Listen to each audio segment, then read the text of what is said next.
योगी का target fix, Atiq gang का होगा खात्मा, आईएएस 227 पर डबल एक्शन, योगी के एक्शन से मचा हड़कंप। नमस्कार, कैपिटल टीवी में आपका स्वागत है और मैं आपके साथ प्रिया बिस्ट।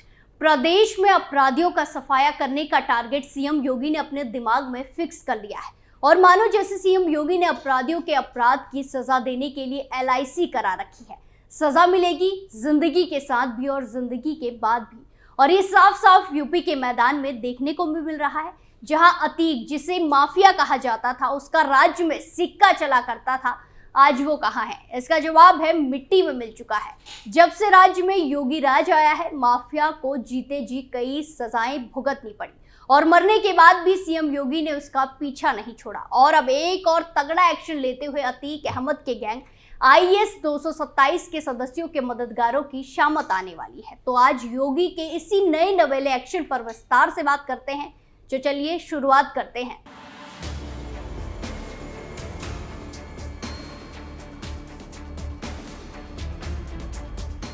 वो कहते हैं ना, पाप का घड़ा एक दिन जरूर भरता है। अतीक के पाप का घड़ा भी भर गया और आज वो इस दुनिया में नहीं है। सैकड़ों लोगों को दर्द, पीड़ा और आतंक के साए में जीने को मजबूर करने वाले माफिया अतीक अहमद पर योगी का हंटर ऐसा चला कि आज भी उस हंटर की मार माफिया के करीबियों पर पड़ रही है।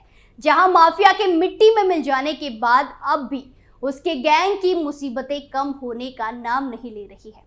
माफिया अतीक अहमद के गैंग आईएएस 227 के सदस्यों के मददगारों की शामत आ गई है। क्योंकि माफिया अतीक अहमद के गैंग आईएएस 227 के मेंबरों को लेकर प्रयागराज कमिश्नरेट पुलिस की जांच और आगे बढ़ गई है। गैंग सदस्यों के खिलाफ अभियान के बाद अब गैंग के 179 सदस्यों की जमानत लेने वाले की जांच से खलबली मच गई है। जांच में सामने आया है कि उत्तर प्रदेश के टॉप माफिया गैंग में शुमार अतीक इंटर स्टेट गैंग में जितने सक्रिय मेंबर हैं, उससे कई ज्यादा उनके जमानतदार हैं जो उनकी मदद में जुटे रहते हैं। पुलिस द्वारा दी गई जानकारी के मुताबिक अतीक अहमद, उसके भाई अशरफ और परिवार के सदस्यों के साथ ही गैंग मेंबरों की जमानत लेने वालों की संख्या 352 से ऊपर चिन्हित की गई है। अतीक गैंग चार्ज की अंतिम लिस्ट तैयार होने तक गैंग मेंबरों की संख्या 179 हो गई है। इसमें बहुत सारे नाम जोड़े और घटाए गए, लेकिन जमानतदारों की फहरिस्त बढ़ती ही गई, लिस्ट बढ़ती ही गई।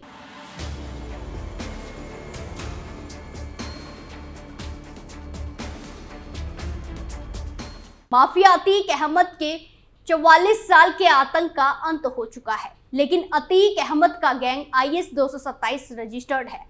पुलिस लगातार अतीक अहमद गैंग के मेंबर्स की कुंडली खंगाल रही है ताकि उनके खिलाफ सख्त कार्रवाई की जा सके। साथ ही साथ उनके मददगार भी पुलिस की रडार में आ गए हैं। स्थानीय पुलिस अधिकारी बताते हैं कि पुलिस ने पिछले 12 सालों का रिकॉर्ड खंगाला, जिसमें जमानतदारों की लंबी लिस्ट सामने आई। अब इन जमानतदारों के घर पुलिस दस्तक दे रही है ताकि इनके खिलाफ शिकंजा कसा जा सके। जांच शुरू हुई तो कई सनसनीखेज खुलासे सामने आए। पता चला कि कई जमानतदार तो ऐसे हैं जो पहले के सालों में जमानत लेने के बाद खुद अपराध की दुनिया में शामिल हो गए। इनमें से बहुत से लोगों पर मुकदमे दर्ज किए गए हैं। कई तो माफिया अतीक गैंग के खुद सक्रिय सदस्यों में शुमार है। कई अहम मामले में जमानत के लिए जिस जमीन को दर्शाया गया, उसमें भी खेल सामने आया है। खसरा, खतौनी, बेनामा आदि की जांच में दस्तावेजी हेरफेर का पता चला है। कई जमानतदारों की जमीन संदिग्ध पाई गई तो वहीं कई लापता है। कुछ की गतिविधियां जांच के घेरे में है। इन मददगारों के दस्तावेज लेकर इंस्पेक्टर दरोगा घर पहुंच जानकारी जुटा रहे हैं। वहीं अतीक के गैंग चार्ट पर नजर डाले तो अतीक का इंटर स्टेट गैंग करीब 20 साल से टॉप पर अपनी जगह बना चुका है। माफिया सूची: भू माफिया, टॉप 10 अपराधी, बालू खनन, गौ तस्करी, अवैध कब्जा, फिरौती, रंगदारी के आरोप में अतीक गैंग के मेंबर ही टॉप 1 पर रहते हैं। माफिया अतीक का काला अतीत, अतीक बना करीबियों की मुसीबत। माफिया अतीक अहमद के अवैध साम्राज्य के खिलाफ यूपी की योगी सरकार का एक्शन अब और ज्यादा बढ़ गया है। कभी माफिया डॉन रहे अतीक अहमद की पूरे पूर्वांचल में तूती बोलती थी, लेकिन आज उसका काला अतीत पीछा नहीं छोड़ रहा है। हत्या के बाद भी उसका नाम किसी न किसी मामले में सामने आ ही जाता है। सबसे बड़ी बात, जिन संपत्तियों को उसने अपने बाहुबल के जरिए कब्जाया था, आज वो सब या तो कुर्क हो रही हैं या फिर पुलिस उन पर सरकारी बुलडोजर चलवाकर जमीन दोज कर रहे हैं। वहीं अब माफिया अतीक अहमद के दबाव में वक्फ की संपत्ति उसके परिवार वालों को अवैध तरीके से लीज पर दिए जाने के मामले में यूपी की योगी सरकार ने बड़ी कार्रवाई की है। सरकार ने दखल पर यूपी सुन्नी सेंट्रल वक्फ बोर्ड ने माफिया अतीक और उसके परिवार के मददगार मुतवल्ली को उसके पद से हटा दिया है।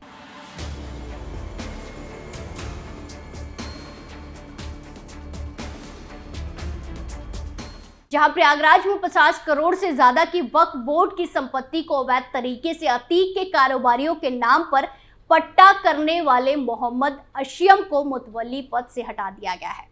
यूपी सुन्नी सेंट्रल वक्फ बोर्ड ने माफिया अतीक के करीबी मोहम्मद अशियम को प्रयागराज के पूरा मुफ्ती स्थित वक्फ बोर्ड की प्रॉपर्टी नंबर 66, 67 और 68 के मुतवल्ली पद से हटाते हुए कारण बताओ नोटिस भी जारी किया है। वहीं आपको बता दें कि आरोपी अशियम के खिलाफ पहले ही क्रिमिनल केस दर्ज हो चुका है। हालांकि गिरफ्तारी के डर से वो लगातार फरार चल रहा है, जिसकी तलाशी में दबिश दी जा रही है। गौरतलब है कि प्रयागराज के पूरा मुफ्ती थाना क्षेत्र के सल्लापुर गांव में शेख अब्दुल समद और शेख करीम बख्श द्वारा वक्फ की गई करोड़ों की बेशकीमती संपत्ति थी। यूपी सुन्नी सेंट्रल वक्फ बोर्ड ने कई बीघा क्षेत्रफल में स्थित इस वक्फ प्रॉपर्टी का मुतवल्ली मोहम्मद अशियम को बना रखा था। अशियम ने माफिया अतीक अहमद के दबाव में तकरीबन 50 करोड़ रुपए कीमत की 7 बीघा जमीन उसके परिवार वालों को अवैध तरीके से लीज पर दे दी थी। वक्फ की प्रॉपर्टी कौड़ियों के भाव माफिया अतीक के भाई अशरफ की पत्नी जैनब फातिमा और ससुराल के दूसरे लोगों को लीज पर दी गई थी। जैनब और उसके भाई ने इस जमीन पर शानदार मकान के साथ ही कुछ दुकानें भी बनवा ली थी। अतीक और अशरफ की हत्या के कुछ दिन बाद हुई जांच में वक्फ प्रॉपर्टी के इस फर्जीवाड़े का खुलासा हुआ। राज खुला। खुलासे के बाद वक्फ प्रॉपर्टी के केयरटेकर महबूद अहमद की शिकायत पर प्रयागराज पुलिस ने पूरा मुफ्ती थाने में माफिया अतीक के भाई अशरफ की पत्नी जैनब फातिमा, 2 साले जैद और सद्दाम, मुतवल्ली मोहम्मद अशियम और उसकी पत्नी जन्नत, ग्राम प्रधान रहे शिबली और करीबी तारीख के खिलाफ पिछले साल नवंबर महीने में नामजद एफआईआर दर्ज की थी। इन सभी के खिलाफ आईपीसी की धारा 419, 420, 467, 468, 471 और 506 की धाराओं में केस दर्ज किया गया था। इस मामले में यूपी सुन्नी सेंट्रल वक्फ बोर्ड ने अब मुतवल्ली मोहम्मद अशियम को उसके पद से हटा दिया है। उसकी जगह एडवोकेट अमाद हसन को इस वक्फ प्रॉपर्टी का नया मुतवल्ली नियुक्त किया है। वहीं वक्फ प्रॉपर्टी पर अवैध तरीके से किए गए निर्माण के ध्वस्तीकरण के लिए प्रयागराज विकास प्राधिकरण ने पहले ही नोटिस जारी किया है। इस पर योगी सरकार का बुलडोजर कभी भी चल सकता है। अतीक अहमद वो नाम है जिसे सुनकर पूरा पूर्वांचल सहम जाता है। एक दौर था जिसे अभी भी याद कर लोग सिहर उठते हैं। माफिया अतीक की हनक इतनी थी कि लोग उसके सामने सिर झुकाकर निकलते थे। आलम यह था कि जी हजूरी नहीं की तो अतीक के कहर का सामना करना पड़ता। सड़क पर गुजरते समय तमाम लोग सिर झुका लेते थे। कहते हैं माफिया को अपने सामने किसी का सिर ऊंचा गवारा नहीं था। प्रयागराज में अपनी माफियागिरी और सियासी पारी शुरू करने वाले अतीक अहमद का अंत भी उसी प्रयागराज में हो गया। मरने से पहले अतीक को शायद अपने काल के आने का अंदाजा हो गया था, इसीलिए वो 2 हफ्ते पहले से हर दिन मीडिया के सामने ये बात दोहराता रहा कि उसे मार दिया जाएगा। उसके भाई अशरफ ने 23 मार्च को बरेली जेल में कहा था कि 2 हफ्ते के अंदर मुझे जेल से बाहर निकालकर लाया जाएगा और मार दिया जाएगा। दोनों भाइयों का डर सच साबित हुआ और रात 10:30 बजे मार दिया गया। उस वक्त मीडिया के कैमरे ऑन थे। अतीक अहमद की मौत के साथ ही उसके माफिया राज का भी खात्मा हो गया, लेकिन उसके कुछ करीबी मददगार अभी भी बचे हैं। अतीक मिट्टी में मिल चुका है और उसके बाद अब अतीक के करीबियों के मिट्टी में मिलने का सिलसिला जारी है।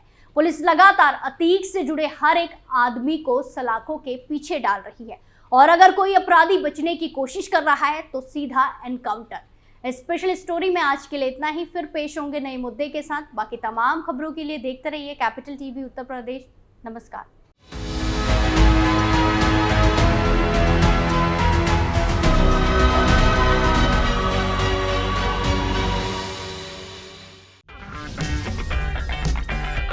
अगर आपको हमारा वीडियो पसंद आया हो तो इसे लाइक करें, हमारे चैनल को सब्सक्राइब करें और हाँ, बेल आइकन दबाना ना भूलें ताकि आप तक हमारे वीडियो की नोटिफिकेशन पहुंचती रहे।